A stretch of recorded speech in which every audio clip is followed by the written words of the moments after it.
चौपाल। बाल चौपाल। सहकार रेडियो पर ढेर सारी मस्ती और जानकारियाँ।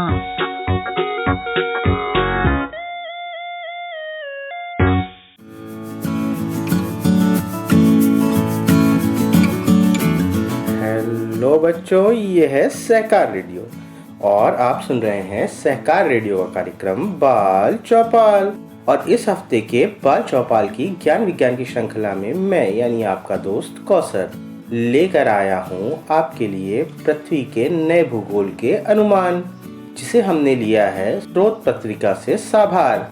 तो चलिए शुरू करते हैं इस हफ्ते का बाल चौपाल।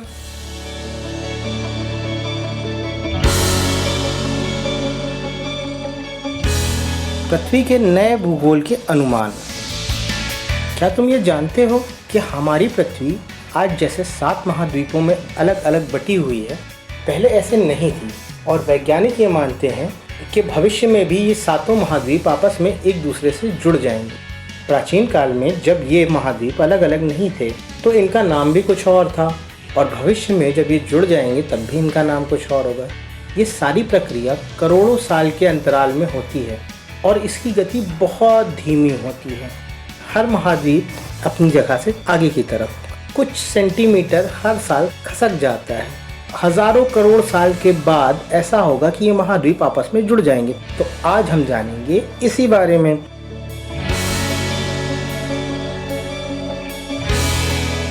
अतीत में कोलंबिया, रोडेनिया, पेंजिया जैसे सुपर महाद्वीप पृथ्वी पर बने और फिर अलग अलग हो गए।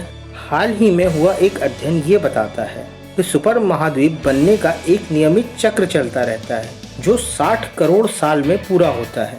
पृथ्वी का मेंटल यानी पृथ्वी का सबसे अंदर का बीच का हिस्सा गर्म पिघली चट्टानों के प्रवाह के आधार पर ये अनुमान भी लगाया गया है कि पृथ्वी पर अगला सुपर महाद्वीप कब और कहाँ बनेगा।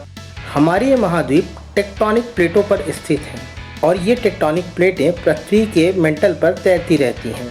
मेंटल पानी उबालने वाले बर्तन की तरह कार्य करता है। पृथ्वी का गर्म पिघला हुआ कोर मेंटल के निचले हिस्से में मौजूद चट्टानों को गर्म करता है, जिससे वो धीरे धीरे ऊपर की ओर उठने लगती हैं। जब वो ऊपर की ओर उठती हैं तो उनके आसपास का हिस्सा नीचे की ओर धंसता है। इसे धसान क्षेत्र कहते हैं। इसी दौरान धसान क्षेत्र में पृथ्वी की भूपर्पटी के निचले हिस्से में मौजूद ठंडी चट्टानें मेंटल के निचले हिस्से की ओर जाने लगती हैं। ऐसा समझ लो कि एक चक्र चलने लगता है जिसमें कुछ हिस्सा ऊपर उठता है और बाकी का हिस्सा घूम के नीचे की ओर आता है, और ऐसे ही ऊपर नीचे घूमते रहते हैं। चट्टानों के इस चक्रीय प्रवाह को मेंटल संवहन कहते हैं। संवहन इसलिए क्योंकि संवहन एक धारा की दिशा है जिसमें वो गोल गोल ऊपर से नीचे घूमती रहती हैं। मेंटल संवहन महाद्वीपीय प्लेटों के प्रवाह को गति और दिशा देता है, जिससे लाखों करोड़ों साल में उनका स्थान बदलता रहता है। इसी दौरान कभी कभी ये महाद्वीप आपस में जुड़कर सुपर महाद्वीप बनाते हैं। सुपर महाद्वीप चक्र के बारे में अधिक जानने के लिए चाइनीज एकेडमी ऑफ साइंसेस के भूवैज्ञानिक रॉस मिशेल और उनके साथियों ने मेगा महाद्वीपों पर ध्यान केंद्रित किया। मेगा महाद्वीप सुपर महाद्वीप से छोटे होते हैं और कभी उनका हिस्सा रहे होते हैं, जैसे गोंडवाना मेगा महाद्वीप जो लगभग 52 करोड़ साल पहले बना, और इसके 20 करोड़ साल बाद इसी से पेंजिया सुपर महाद्वीप बनने की शुरुआत हुई। गोंडवाना से पेंजिया कैसे बना, ये जानने के लिए शोधकर्ताओं ने जीवाश्मों और विभिन्न काल के उपलब्ध अन्य प्रमाणों के आधार पर विभिन्न काल में महाद्वीपीय प्लेटों की स्थिति को चित्रित किया और ये पता लगाया कि महाद्वीपों की स्थितियां मेंटल प्रवाह के विभिन्न मॉडल से किस तरीके से मेल खाती हैं। पाया गया कि महाद्वीप का प्रवाह धसान क्षेत्र की ओर ये बहाव की दिशा में था, यानी जो हिस्सा नीचे की ओर धंस रहा था, प्लेटें धीरे धीरे उधर की ओर खिसक रही थी।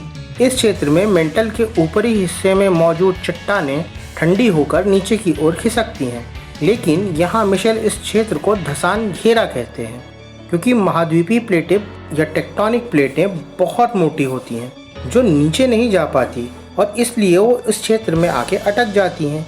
वो केवल इस घेरे के चारों तरफ लगकर घूमती रहती हैं और इस प्रक्रिया में दूसरे महाद्वीपों से जुड़ जाती हैं। इस तरीके से गोंडवाना मेगा महाद्वीप से पैंजिया सुपर महाद्वीप बना था। शोधकर्ता ये भी बताते हैं कि अब आगे क्या होगा।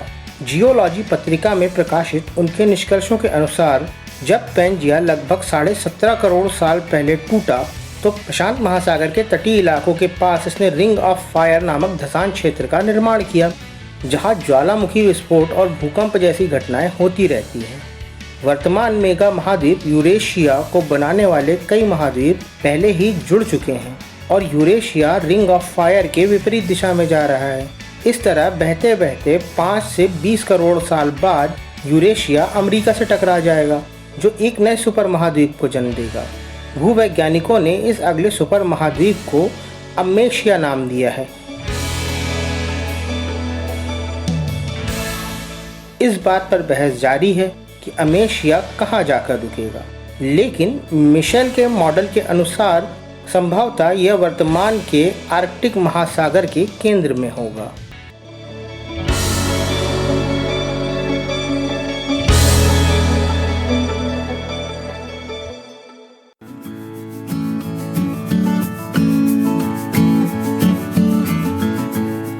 तो बच्चों, ये था लेख पृथ्वी के नए भूगोल का अनुमान। आप सुन रहे थे सहकार रेडियो का कार्यक्रम बाल चौपाल। आपको ये लेख कैसा लगा कमेंट बॉक्स में लिख के हमें ज़रूर बताइएगा। अगर आप ये कार्यक्रम पहली बार सुन रहे हैं और हमसे जुड़ना चाहते हैं तो व्हाट्सएप ग्रुप से जुड़ने के लिए 9617226783 पर अपना नाम और ज़िला लिखकर भेजिए। फेसबुक से जुड़ने के लिए हमारे पेज को लाइक कीजिए, या फिर अगर आप हमसे यूट्यूब पर जुड़ना चाहते हैं तो हमारा चैनल सब्सक्राइब कीजिए। और हाँ, वो बाजू में जो घंटी वाला बटन है ना, वो ज़रूर दबा देना, तभी तो तुमको पता चलेगा कि नया कौन सा वीडियो आया और सबसे पहले तुम देखोगे। अधिक जानकारी के लिए हमारी वेबसाइट www.sahkarradio.com देखिए। तो आज के लिए बस इतना ही। अगले हफ्ते फिर से किसी ऐसे ही रोचक और ज्ञानवर्धक कार्यक्रम में मिलूंगा मैं, यानी कि आपका दोस्त कौसर। तब तक के लिए दीजिए मुझे इजाज़त। अपना ख्याल रखिएगा, खुश रहिएगा, बाय।